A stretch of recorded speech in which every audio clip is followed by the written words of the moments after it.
ഇന്നൊരു ഈസി ചെമ്മീൻ ബിരിയാണി തയ്യാറാക്കിയാലോ? എന്നാ ഓടി വാ.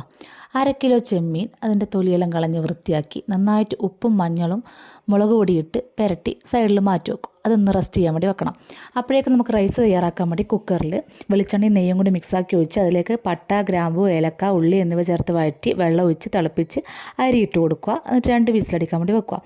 അതവിടെ സെറ്റാകുമ്പോഴത്തേക്ക് നമുക്കിപ്പുറത്ത് ചെമ്മീനെടുത്ത് പൊരിക്കാൻ വെക്കാം. ചെമ്മീൻ നന്നായിട്ട് പൊരിച്ച് മാറ്റി വെച്ചതിന് ശേഷം അതേ എണ്ണയിലേക്ക് ഇഞ്ചി, വെളുത്തുള്ളി, പച്ചമുളക് എന്നിവ നന്നായി ചതച്ചതിട്ട് ഒന്ന് പച്ചമണം മാറുന്നത് വരെ വഴറ്റി കൊടുക്കുക. അതിലേക്ക് മുറിച്ച് വെച്ച സവാള ഇടുക. 2 വലിയ സവാളയാണ് ഇവിടെ ഞാൻ എടുത്തിട്ടുള്ളത്. അത് നന്നായി വഴറ്റി കൊടുത്ത് അതൊരു നല്ല കൊഴുകുഴ പരുവത്തിലാവുന്നത് വരെ ഇളക്കി കൊടുക്കുക. അതിലേക്ക് നമുക്ക് മസാലകൾ ആഡ് ചെയ്യണം. ആദ്യം മല്ലിപ്പൊടി, മഞ്ഞൾപ്പൊടി, ഉപ്പ്, ഗരം മസാല, മുളക് പൊടി, ഇത്രയും മസാലകൾ ആഡ് ചെയ്ത് കൊടുക്കുക.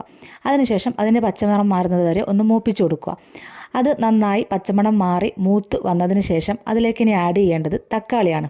തക്കാളി കഷ്ണങ്ങളായി മുറിച്ചത് ചേർത്ത് കൊടുത്ത് അതും നന്നായിട്ട് വഴറ്റി അത് മസാലയുമായി മിക്സ് ചെയ്യുന്നത് വരെ നന്നായി വഴറ്റി കൊടുക്കുക. അതിലേക്ക് മല്ലിയില, പുതിനയില എന്നിവ മുറിച്ചത് നന്നായി ചേർത്ത് ഇളക്കി കൊടുക്കുക. പിന്നീട് അതിലേക്ക് ചെറുനാരങ്ങ നീരാണ് കുറച്ച് ചേർത്ത് കൊടുക്കേണ്ടത്. 1/2 മുറി ചെറുനാരങ്ങയുടെ നീരെടുത്ത് ചേർത്ത് കൊടുത്ത് നന്നായി ഇളക്കുക. ഏകദേശം മസാലയുടെ പണി അവിടെ സെറ്റായിട്ടുണ്ട്. മസാല സെറ്റായി വരുമ്പോഴത്തേക്ക് നമുക്ക് ദമ്മിടാനുള്ള പരിപാടി നോക്കാം. അതിലായി കുക്കറിലേക്ക് അല്പം നെയ്യ് ഒഴിച്ച് അതിന് മേലേക്ക് പകുതി റൈസ് ഇട്ട് അതിലേക്ക് മല്ലിയിലയും പുതിനയിലയും മുറിച്ചത് ചേർത്ത് കൊടുത്ത് അതിന് മുകളിലേക്ക് നമ്മൾ തയ്യാറാക്കിയ മസാല സെറ്റായി നിരത്തി കൊടുക്കുക. അത് നിരത്തിയതിന് ശേഷം ബാലൻസ് വന്ന റൈസ് എടുത്ത് അതിൻ്റെ മുകളിൽ ഇട്ട് കൊടുത്ത് അതിൻ്റെ മുകളിൽ വീണ്ടും മല്ലിയിലയും പുതിനയിലയും അരിഞ്ഞത് ചേർത്ത് കൊടുത്ത് ചെറുനാരങ്ങ നീരിൽ മഞ്ഞൾപ്പൊടി ചേർത്തതും കൂടി ഇട്ട് കളറിന് വേണ്ടി ആഡ് ചെയ്ത് കൊടുത്ത് കുക്കർ അടച്ച് വെക്കുക. 5 മിനിറ്റ്. ബിരിയാണി റെഡിയായി.